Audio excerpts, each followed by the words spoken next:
Tu parles trop dans ta voiture au pied de ton immeuble devant chez toi parce que tu viens d'avoir ton fils au téléphone qui te demande de ne pas rentrer tout de suite dans la maison.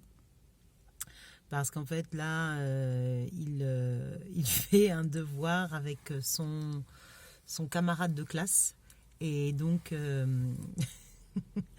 il a besoin d'être tranquille, en fait, sans sa mère.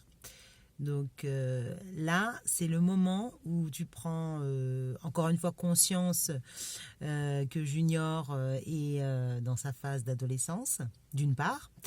Et c'est aussi le moment où tu prends également conscience que du coup, on te met à la porte parce que même si chacun est dans sa place, chacun est à sa place dans la maison, eh bien apparemment, tu prends trop de place, toi, tu vois, en tant que maman, parce qu'il faut carrément que tu ne sois pas là du tout, dans l'appartement. Donc c'est une grosse réflexion. De toute façon, c'est une grosse réflexion que je me fais parce que je galère toujours autant sur l'accompagnement au devoir avec Achille, vraiment. J'ai eu vraiment des conseils de toutes parts, de laisser tomber, de ne pas contrôler, de ne pas regarder, de ne pas...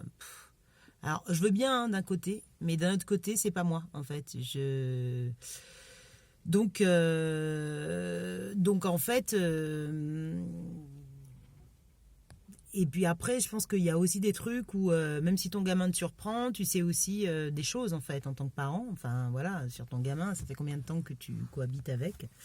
Et donc, voilà. Bon, bref. En tout cas, j'essaie pas de me justifier auprès de vous, parce que moi, je sais ce que je sais.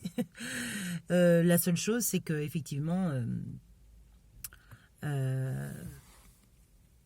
je suis ravie si l'issue, c'est que bah, du coup, ils se mettent à avoir des devoirs en groupe et que du coup, ça le soulage et que ça nous fasse justement sortir de la relation duel, en fait, fusionnelle. Après, je connais mon exigence. J'ai une très, très high exigence vis-à-vis de moi-même. C'est la raison aussi pour laquelle je vis souvent des déceptions parce qu'en fait, j'ai quand même toujours des attentes très, très grandes avec des barres très hautes. Donc, effectivement, quand c'est comme ça, difficile de ne pas être déçu.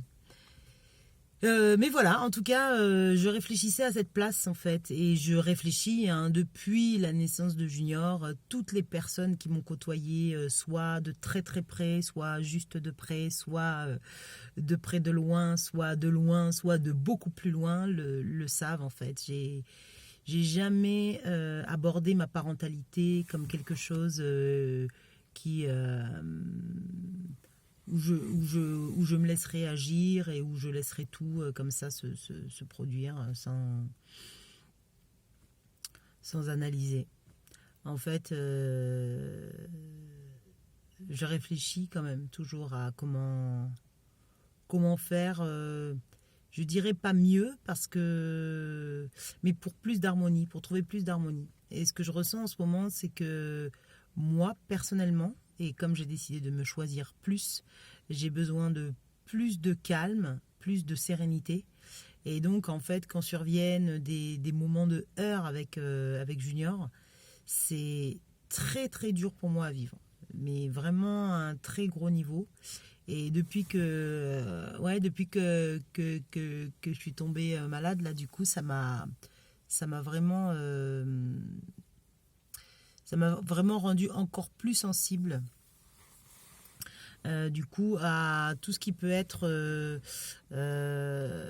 rapports sociaux délicats, interactions en fait sociales délicates ou le bruit, la lumière, enfin voilà, j'ai vraiment une sensibilité qui s'est développée, tout ce qui est ondes aussi, par exemple le téléphone, je peux pas rester trop longtemps au téléphone. Alors ça c'est très très drôle parce que pour les personnes qui me connaissent, je passe des heures au téléphone. Je pouvais passer des heures au téléphone. J'ai même un record de 8 heures au téléphone. 8 heures. 8 heures à l'époque du téléphone fixe avec fil. Donc ça, c'était mais grandiose, en fait. Grandiose. Là, aujourd'hui, je peux plus, quoi. J'ai l'impression qu'au bout de 20 minutes, ça commence à devenir un peu dur pour moi. Et 30 minutes, ouais, je crois que là, j'atteins ma limite. Et quand je dépasse 30 minutes, ben après, c'est vraiment de la galère, quoi. Après ça, je mets énormément de temps à me récupérer en énergie. Voilà, donc écoutez, c'est des petites choses dont je me rends compte au fil du jour. Mais là, je voulais surtout vous partager le fait d'avoir été, d'avoir été tenu à l'écart de mon nid, en fait, par Junior.